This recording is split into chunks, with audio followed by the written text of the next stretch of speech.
नमस्कार दोस्तों, स्वागत है आपका मेरे इस चैनल में। दोस्तों, आज का ये मेरा जो वीडियो है बहुत इंटरेस्टिंग होने वाला है, क्योंकि आज का जो वीडियो है ये सबके मन का एक जो सवाल है, जो शेयर मार्केट में इन्वेस्ट करते हैं या इन्वेस्ट करना चाहते हैं, या फिर वो अभी बिगिनर्स हैं, वो सोच रहे हैं कि क्या हम शेयर मार्केट में इन्वेस्ट करें या ना करें, क्या ये सिर्फ सट्टेबाजी है और क्या शेयर मार्केट में बहुत रिस्क है और क्या हम उससे पैसा कमा सकते हैं।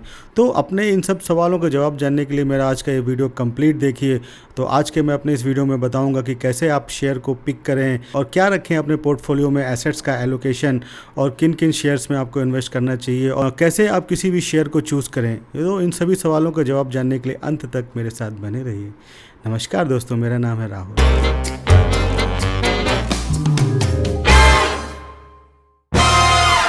तो दोस्तों चलिए शुरुआत करते हैं। तो दोस्तों, शेयर मार्केट के बारे में बात करते ही हम में से जो हमारे बुज़ुर्ग लोग हैं, हमारे माता पिता हैं, हमारे पेरेंट्स हैं, वो शेयर मार्केट को एज ए सट्टाबाजी ही समझते हैं और वो आज भी शेयर मार्केट में इन्वेस्टमेंट करने से हम लोगों को मना करते हैं।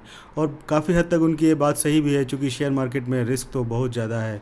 तो ये सोच की बात है। वहीं अगर हम किसी यंगस्टर से कहें जो कि शेयर मार्केट में अभी जस्ट इन्वेस्ट करने की सोच रहा है, अगर हम उससे किसी ऐसी कंपनी के बारे में बताएं जो कि अभी नई है, स्टार्टअप है, तो वो उसमें इन्वेस्टमेंट करने के लिए बहुत ही इंटरेस्टेड होगा, क्योंकि उसको उसका शेयर सस्ते में मिलेगा और उसको ये लगता है कि शायद वो कंपनी जो है वो मल्टी बैगर हो और उसमें इन्वेस्ट करते ही उसके पैसे आने वाले 4-5 सालों में मिलियंस हो जाएंगे। तो ये सबकी अपनी सोच है। क्या उसका एज ग्रुप है, उसी हिसाब से उसकी सोच भी डिसाइड करती है आपके ऊपर कितना गृहस्थी का भार है।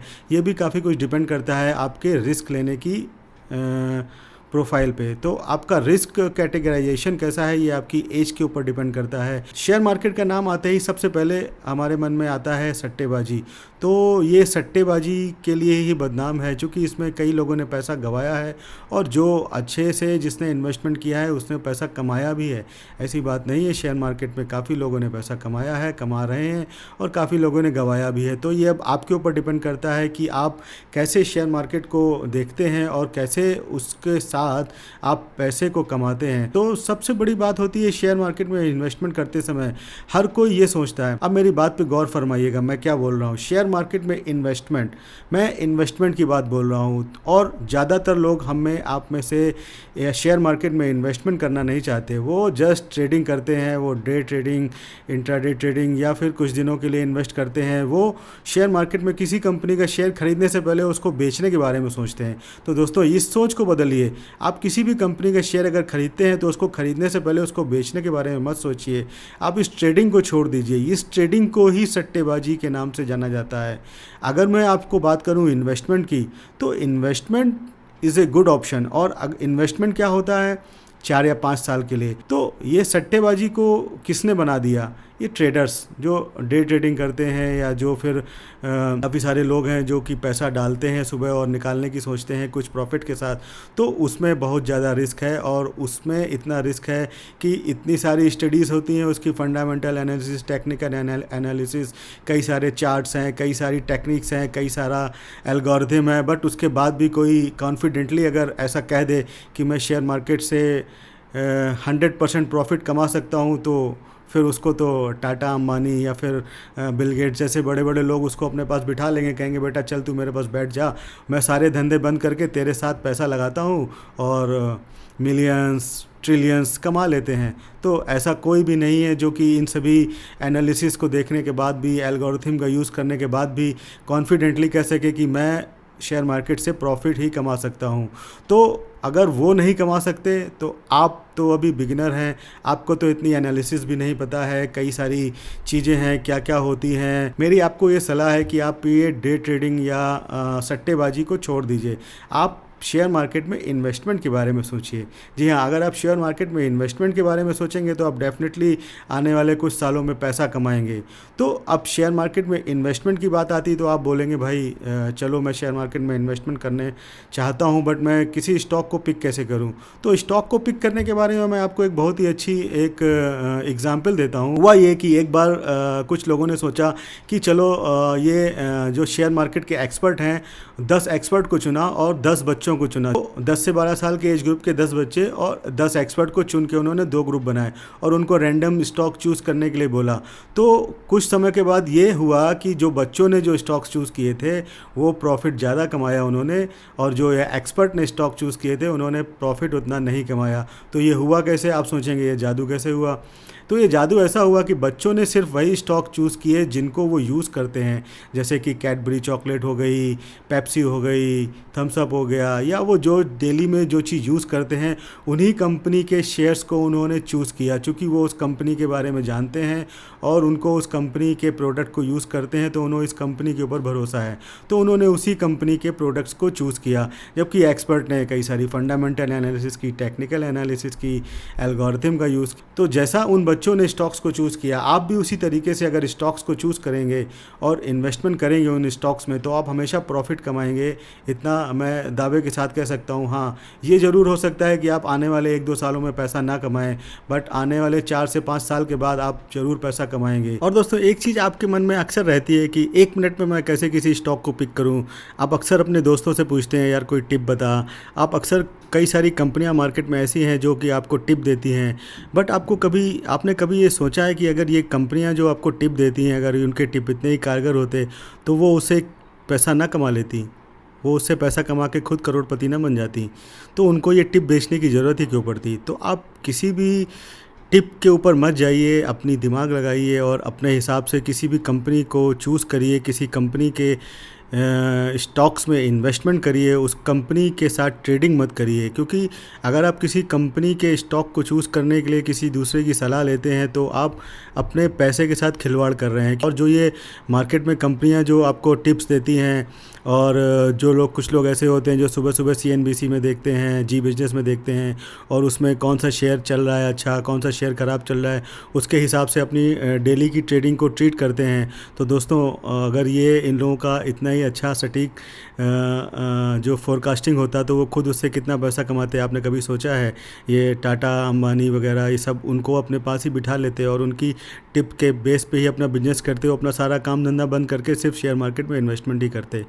तो किसी भी टिप पे मत जाइए, किसी दोस्त से मत पूछिए, किसी कंपनी की टिप पे मत जाइए। आप उस कंपनी की फंडामेंटल एनालिसिस देखिए, टेक्निकल एनालिसिस देखिए, उसका वैल्यूएशन देखिए, उसका पी वैल्यू देखिए, जैसा कि मैंने अपने कुछ पुराने वीडियोस में बताया है।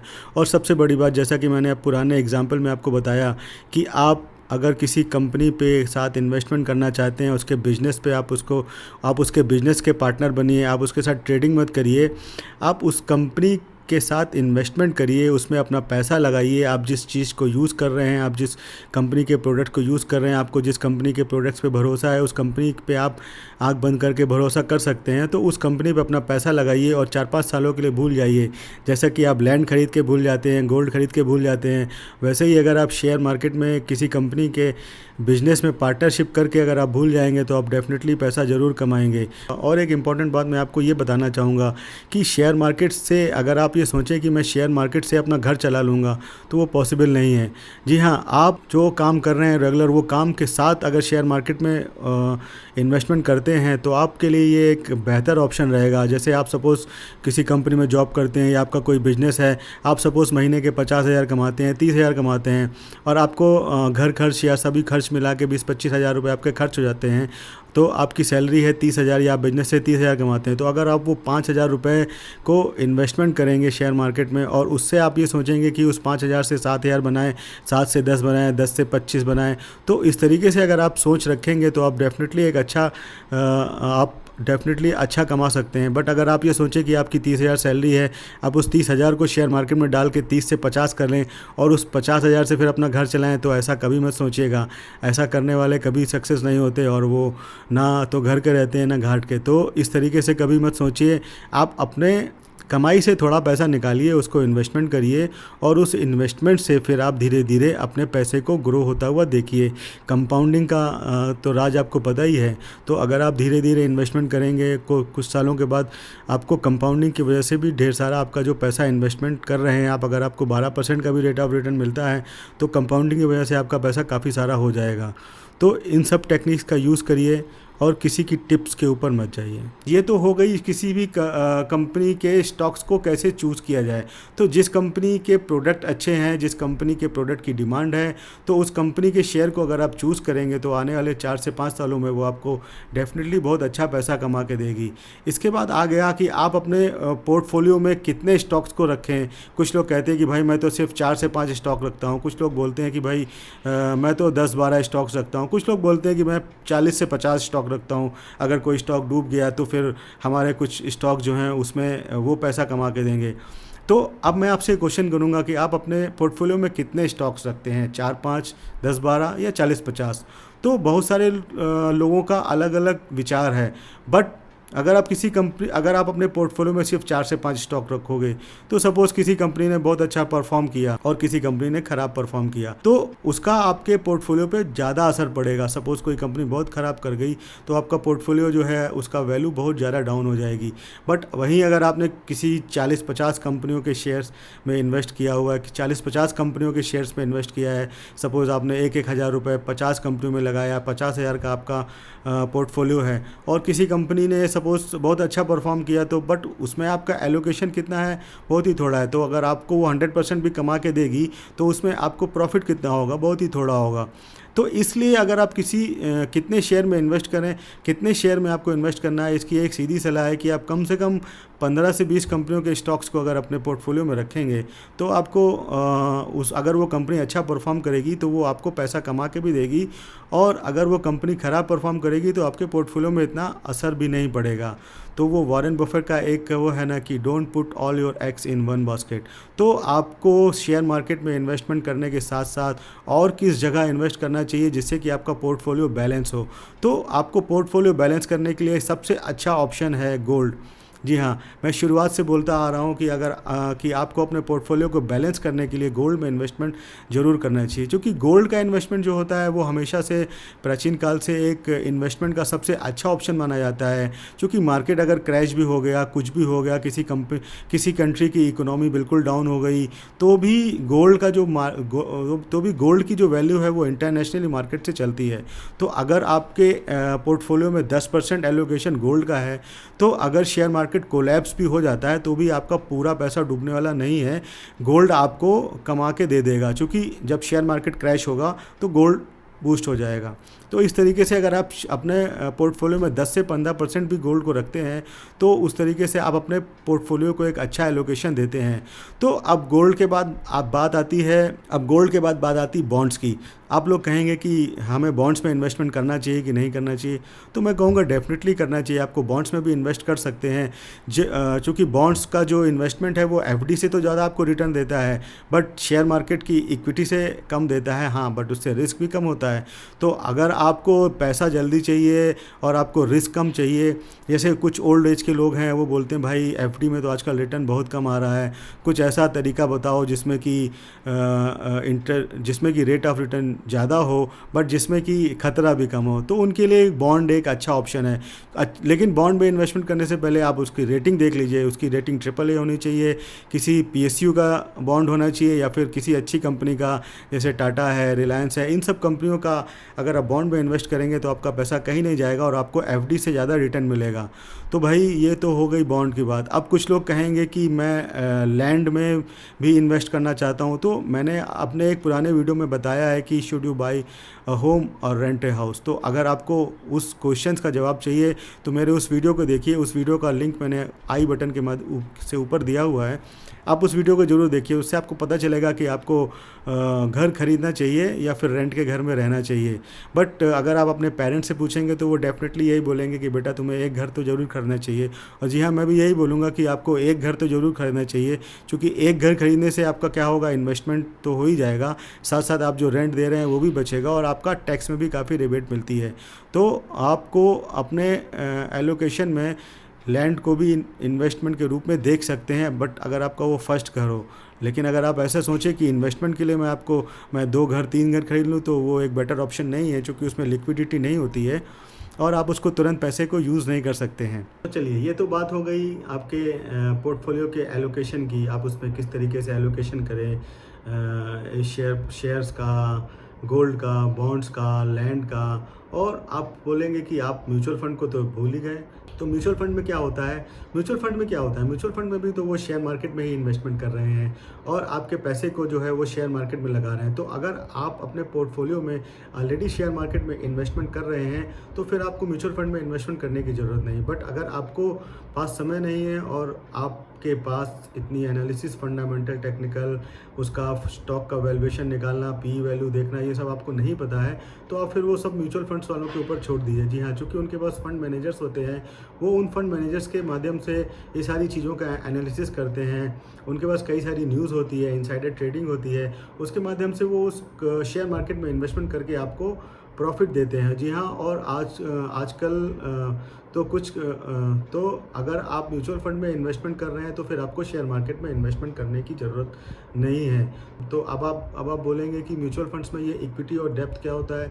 तो ये म्यूचुअल फंड्स की इक्विटी और डेप्थ वही है जो मैंने आपको बताया। शेयर मार्केट में इन्वेस्टमेंट करने का मतलब म्यूचुअल फंड की इक्विटी, और बॉन्ड में इन्वेस्टमेंट करने का मतलब हो गया म्यूचुअल फंड्स की डेप्थ स्कीम्स। तो अगर आपके पास समय नहीं है किसी बॉन्ड को देखने का, उसकी कंपनी के बारे में जानने का, तो आप म्यूचुअल फंड्स की डेप्ट स्कीम में इन्वेस्ट कर सकते हैं। ये आपको एफडी से तो ज़्यादा रिटर्न देंगी, बट आपको इक्विटी से कम रिटर्न देंगी। बट इसमें रिस्क कैटेगराइजेशन भी कम होता है और आपको पैसा थोड़ा सा सिक्योरिटी ज़्यादा रहती है।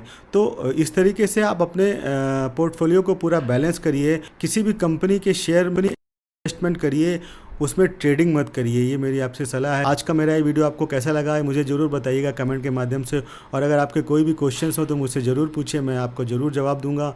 और दोस्तों, अगर आपने अभी तक मेरा चैनल सब्सक्राइब नहीं किया है तो प्लीज़ इसे सब्सक्राइब करें, लाइक करें और अपने दोस्तों के बीच शेयर ज़रूर करें। और जी हाँ, बेल आइकन को प्रेस करना मत भूलें, जिससे आपको मेरे नए वीडियो के इंटीमेशन तुरंत मिलते रहें। तो नमस्कार दोस्तों।